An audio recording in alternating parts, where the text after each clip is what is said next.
مٹھن سے بیٹھ کر مدینہ منورہ دکھا رہے ہیں۔ سبحان اللہ۔ الحمدللہ رب العالمین والصلاة والسلام علی سید الانبیاء والمرسلین وعلی آلہ الطیبین واصحابہ الطاہرین، اما بعد فاعوذ باللہ من الشیطان الرجیم، بسم اللہ الرحمن الرحیم۔ الا ان اولیاء اللہ لا خوف علیہم ولا هم يحزنون۔ آمنت باللہ صدق اللہ العظیم وصدق رسولہ النبی الکریم الامین۔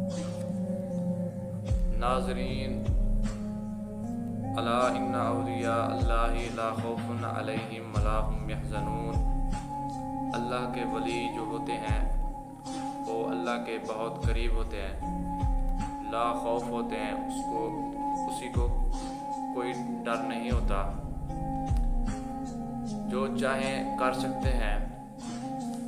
ایک دفعہ کا ذکر ہے کہ حضرت خواجہ غلام فرید رحمۃ اللہ علیہ کے ایک مرید کی بیٹی کی شادی ہوئی۔ اس مرید نے اپنی بیٹی کو کہا کہ خواجہ صاحب سے ملاقات کرنی ہے۔ بیٹی اس کی کم عقل تھی۔ اس کا باپ کہنے لگا جو خواجہ صاحب آپ سے سوال کریں اس سوال کا جواب دینا ہے اور کوئی فضول بات نہیں کرنی۔ لڑکی خواجہ صاحب کی بارگاہ میں پہنچی اور سلام عرض کیا۔ آپ نے سلام کا جواب دیا۔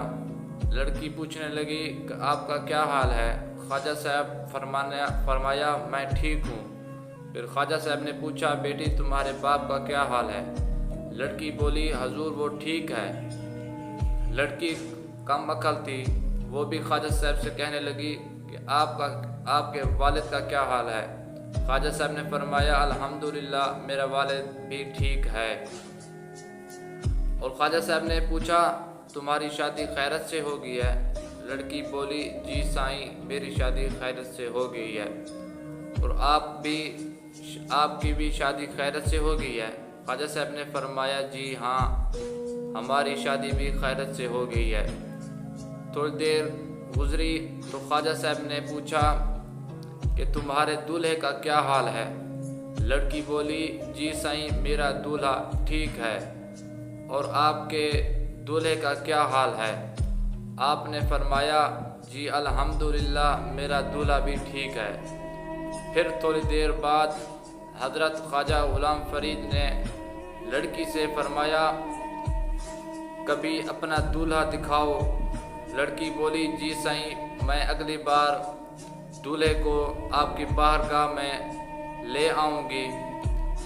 لڑکی کم عقل تھی اور قسمت والی تھی، بولی خواجہ صاحب سے کبھی آپ بھی اپنا دولہا دکھائیں۔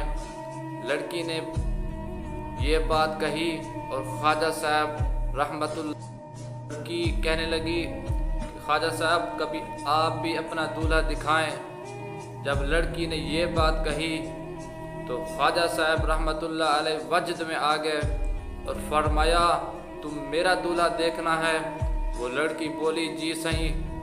آپ کے اپنے ہاتھ اٹھے اور کوٹ مٹھن سے مدینہ منورہ تک پردے ہٹ گئے اور فرمایا دیکھ میرا دولہا کتنا سونا ہے صلی اللہ علیہ وآلہ وسلم۔ یہ ہیں اللہ کے ولی کوٹ مٹھن سے بیٹھ کر مدینہ منورہ دکھا رہے ہیں۔ سبحان اللہ۔